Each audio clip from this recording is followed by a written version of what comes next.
The house was quiet, but not the kind of quiet that brought peace. It was the kind that pressed in from all sides, thick and suffocating, making every small movement feel like an intrusion. I sat at my desk, staring at my laptop screen, but my mind was elsewhere. The walls of my room felt smaller tonight, the weight of something unspoken lingering in the air. My stepdad, Mark, had been acting strange all day, quieter than usual, his gaze lingering on me for just a second too long before looking away. We weren't close. Not in the way fathers and sons were supposed to be. He had married my mom when I was 15, and in the 5 years since, our relationship had been polite but distant. We existed in the same space, but there was always an invisible wall between us. He was the kind of man who believed in hard work, discipline, and keeping emotions locked behind a firm handshake and a nod. And then there was me. The one thing I never wanted him to know, the part of me I had buried under carefully chosen words and neutral expressions. I had done everything to make sure he never saw it, never suspected it. Because I knew men like him. I knew what they said when they thought no one like me was listening. But tonight, something was different. I could hear him downstairs, pacing. The sound of his footsteps moved from the kitchen to the living room, then back again, like he was wrestling with something he couldn't quite say. My stomach twisted. Had I done something? Had I said something? Then I saw it. My phone screen lit up with a notification, a message from Daniel. My heart stopped. It wasn't anything bad, just a simple, "Hey, I had fun last night. Can't stop thinking about you." But the panic hit me like a wave. Had I left my phone downstairs earlier? Had Mark seen something? The door creaked open slightly. I turned just as Mark stood in the doorway, his face unreadable. My throat went dry. "I need to talk to you," he said. His voice was calm, too calm. The walls of my room suddenly felt like they were closing in. He knew. I swallowed hard, trying to keep my expression neutral. "About what?" I asked, my voice steady despite the racing of my heart. Mark exhaled, stepping further into the room. He didn't sit, didn't lean, he just stood there, his broad frame casting a shadow across the floor. "You left your phone downstairs," he said. His tone wasn't accusing, but there was something behind it, something firm, something deliberate. I saw a message pop up. My stomach twisted into knots. I had been so careful for so long. Always locking my phone, deleting messages, hiding who I really was. But tonight I had been careless, and now I was cornered. Mark didn't say anything for a long moment. The air between us stretched tight, like a wire ready to snap. "You want to tell me what's going on?" he finally asked. I could have lied. I could have said Daniel was just a friend, that it wasn't what he thought. But I was so tired of pretending, tired of dodging the truth, tired of carrying the weight of a secret I never asked for. And maybe, just maybe, a small part of me wanted to know. Would he still look at me the same way if he knew? I let out a breath, trying to steady myself. "It's exactly what you think it is." Mark's expression didn't change. He just nodded, slow and measured, like he was turning the words over in his head. "How long?" he asked. The question caught me off guard. "How long? Have you known? That you were—" He stopped himself, exhaling through his nose. "That you were into guys?" I frowned, crossing my arms. "Does it matter?" Mark's jaw tensed. "I just want to understand." The words stung in a way I didn't expect. Understand?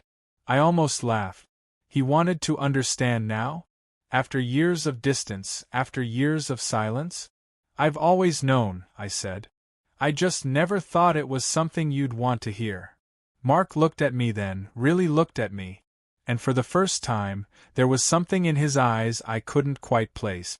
Regret? Guilt? Or something else? His next words came quieter. "You thought I wouldn't accept it?" I scoffed. "What do you think, Mark?" He didn't answer. He didn't need to. Mark had never been outright cruel. He had never called me names, never made jokes at my expense. But he also never gave me any reason to believe that this, who I was something he would be okay with. The offhand comments, the way he talked about real men, the silence whenever LGBTQ+ topics came up. That silence had spoken louder than words.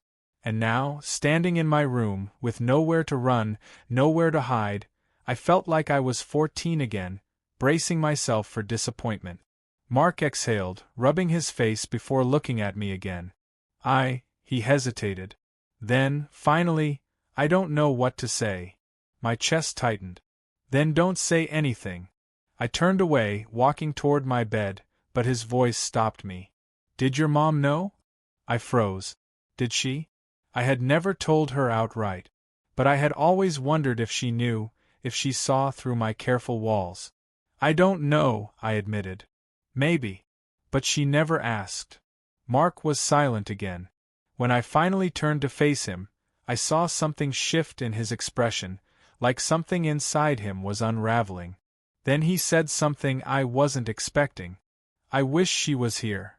The words hit me harder than I expected. I swallowed, my throat tight. Me too. Mark looked down, his hands on his hips, his face unreadable. Then, in a voice so quiet I almost missed it, he said, I don't want to mess this up.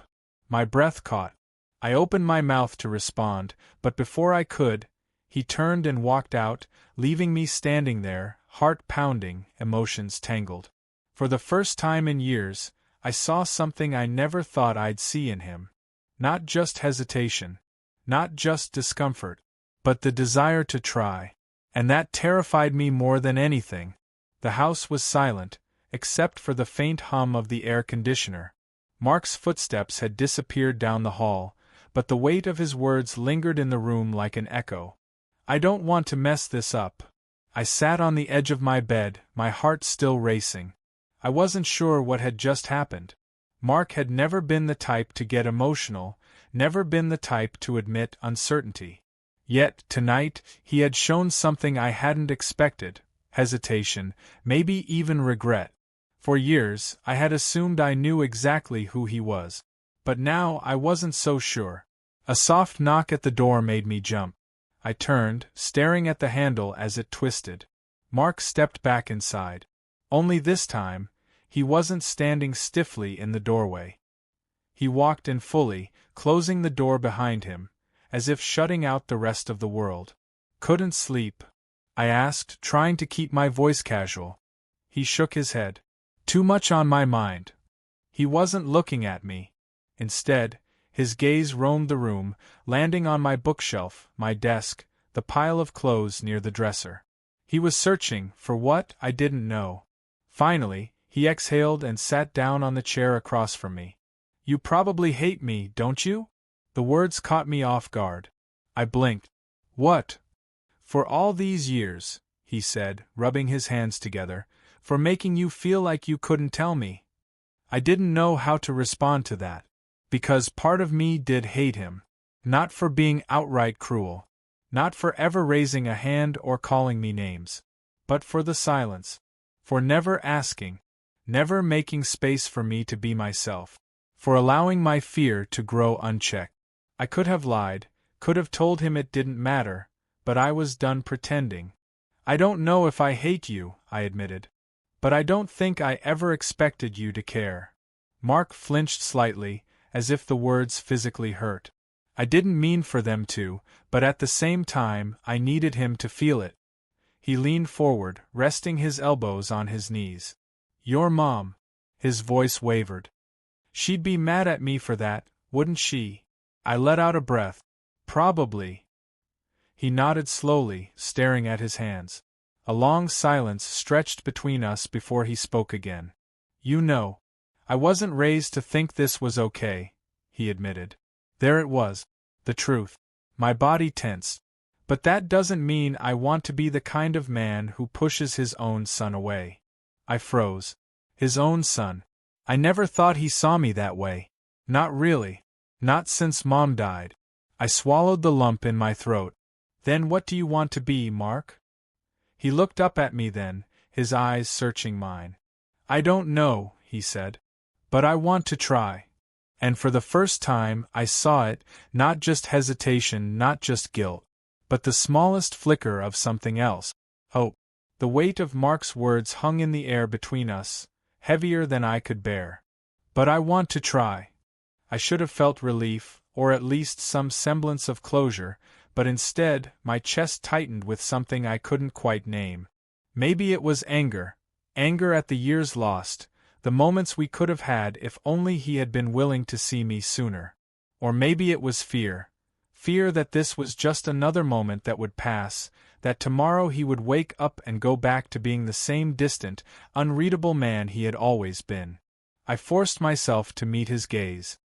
His eyes were steady, but I could see the uncertainty there. He was waiting for me to say something. But what was I supposed to say? That I forgave him? That I trusted him? That I could suddenly let go of everything and believe things would be different? I couldn't. So instead, I just nodded, swallowing the lump in my throat. "Okay," I said, my voice barely above a whisper. Mark let out a breath, as if he had been holding it in. He nodded, running a hand through his graying hair. "Okay." Silence settled between us, thick and uncomfortable. I could tell he wanted to say more, but he didn't know how. And honestly, I wasn't sure I wanted to hear it. After a moment, he stood up, his movements slow and hesitant, like he was afraid that if he moved too fast, this fragile truce between us would shatter. "I should go," he said, shifting toward the door. Something inside me twisted at the thought of him leaving, at the idea that after all this, we would just go back to pretending nothing had happened. "Mark." He stopped, his hand hovering over the doorknob. I hesitated, my fingers gripping the edge of my bed. "If you really want to try, if you mean that." I let out a breath. "Don't disappear again." Mark turned slowly, his expression unreadable. But then, just for a moment, the corners of his mouth twitched, not quite a smile, but close. "I won't," he said. "Not this time." And with that, he walked out, leaving the door slightly open behind him. I sat there, staring at the empty space where he had been, trying to process everything. Had I actually gotten through to him? Or was this just another moment of weakness he would brush off later? I didn't know. But for the first time in a long time, I let myself believe that maybe, just maybe, things could be different. Maybe he really wouldn't disappear. Maybe this wasn't the end. Maybe this was just the beginning. The house felt different after Mark left. Quieter, heavier. Like something unseen had shifted in the air, and I wasn't sure if I was supposed to feel relieved or terrified. I stayed in my room for a while, staring at the doorway he had walked through. A part of me expected him to come back, to knock hesitantly and say something that would make all of this easier to understand. But he didn't. I wasn't sure if I wanted him to. The minutes dragged, and eventually, I forced myself to get up. I needed to do something, anything, to break free from the thoughts swirling in my head. I made my way downstairs, my footsteps slow, cautious. The living room was empty, the TV still on low from earlier. The air carried the faint scent of Mark's cologne. I paused near the kitchen, debating whether I should grab a drink, but then, a sound. A quiet shuffle from the hallway. I froze. The house was supposed to be empty. My pulse picked up as I turned my head toward the noise, my mind racing with possibilities. Had Mark come back? I stepped forward, my bare feet making almost no sound against the hardwood floor. My breath felt shallow as I reached the hallway. And then I saw him. Mark. He was standing near the front door, his back to me. His hand was gripping the doorknob, but he wasn't turning it. He wasn't moving at all. I frowned. "Mark." He tensed but didn't turn around. Something was wrong. A chill ran through me. I could feel it, the hesitation, the weight in the air. Then, slowly, his head turned just enough for me to see his face. And the look in his eyes. It wasn't what I expected. It wasn't regret. It wasn't relief. It was fear. Before I could speak, before I could ask what was wrong, he opened the door and walked out without a word. The door clicked shut behind him. And just like that, he was gone.